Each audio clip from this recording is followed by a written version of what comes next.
Nearly 160 million people will be fully vaccinated by the end of the week, according to the White House. But President Biden thinks we could do better. Today, he's launching a new push to get more COVID shots in arms. Let's bring in NBC News White House correspondent Mike Memoli. Mike, President Biden's laying out 5 focus areas here. What are they?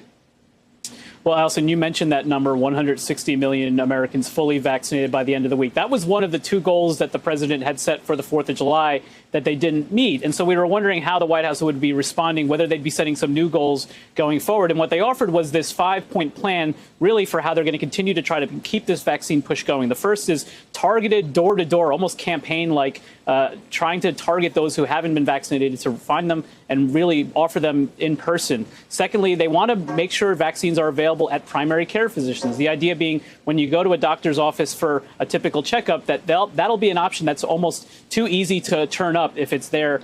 Similarly, they want to have more vaccinations available at pediatricians, especially as we head toward back to school time. They think this is going to be an area where we see some of those younger age groups that have been more reluctant to get a vaccine shoot way up, especially once the FDA approves the vaccine for even younger and younger Americans. They also want to make vaccines available for workers, and so that includes having them on job sites. One of the things the White House has already been talking about is trying to offer paid time off for employees so that they can take the time to go get a vaccine. Well, even better would be having them at the workplace for workers. And then lastly, you see it there, expanding the mobile units that have been really successful in the White House's view of bringing vaccines to those who might not be able to travel on their own to get them. This is sort of the difference of an air war that the White House launched early on with those mass vaccination sites at stadiums and the like, to really going door to door at a very much of a ground game. That's how you make the difference between 67.1% and getting well over 70%, as the White House needs to do.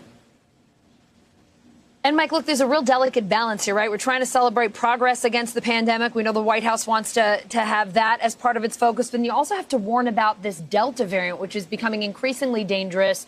How is the president figuring out that balancing act while, as you've said, trying to convince people to get their shots? Well, this really is a shift, isn't it, Allison? Remember, just a month ago, we were talking about offering free beers, lottery tickets, other sort of incentives to try to convince people to get vaccinated. Well, now there's a very different approach, which is a warning, a stark warning about the consequences of not being vaccinated. Take a listen to how the president presented this just a few hours ago. In today's briefing, we discussed how the Delta variant is already responsible for half of all cases in many parts of this country. It seems to me this should cause everybody to think twice.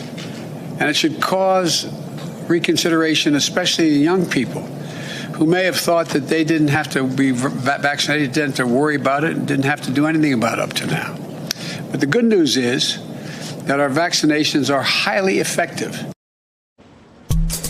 Earlier this afternoon, Allison, the White House press secretary Jen Psaki was asked, is there frustration in the White House, even among the president himself, about the fact that the answer to this Delta variant and other strains that are out there is so easy, so accessible, having the vaccine, that some people are just refusing to do? She said, we're in government. We don't have the ability to be frustrated or to be upset. We're just going to continue to try to do what we can to convince people that this is the right thing to do.